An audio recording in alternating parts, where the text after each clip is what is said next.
வீட்டு அட்ரஸ்? வீட்டுக்கு தெரிஞ்ச பிரச்சனை ஆயிருச்சு. திருடுறதுக்கு முன்னாடி புத்தி எங்கடா போச்சு? திருட்டு நாயே. வீட்டு அட்ரஸ் எழுதிதான். யார் சார் திருட? நானா? அப்ப நீங்கெல்லாம் அடிச்சு தோல்லாம் உரிச்சிருவேன். ஆசைப்பட்டு இன்ஜினியரிங் படித்தேன். ஃபீஸ் கட்ட காசு இல்லாமல் சொந்த இடத்த விற்று அதுவும் பத்தாம பேங்கில் லோனை போட்டு படித்து முடிச்சுட்டு வெளியே வந்தா எங்கேயும் வேலை இல்லை. அலைஞ்சா ஒவ்வொரு ஆஃபீஸா 5000 தரேன் 6000 தரேன்னு சொன்னாங்க. லோன் கட்ட கூட பத்தலை. கடைசியாக ஒரு வேலை கிடச்சி 10,000 ரூபா சம்பளம், இன்சென்டிவ் வேறு.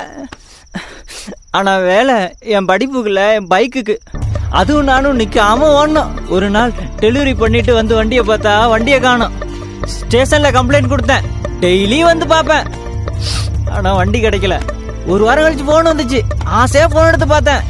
எனக்கு அவ்வளோ சந்தோஷம். டிகிரி வாங்க கூட நான் அவ்வளோ சந்தோஷப்படல. வண்டி வாங்கலான்னு போலீஸ்னு வந்தா 5000 ரூபா கேட்டாங்க. இப்போ சொல்லுங்க சார், நான் திருடனா இல்லை என் வண்டியை திருடனா? அவன் திருடனா இல்லை வண்டிக்கு 5000 ரூபா பணம் கேட்டாங்களே அவங்க திருடனா? நான் சொல்லட்டுமா சார்?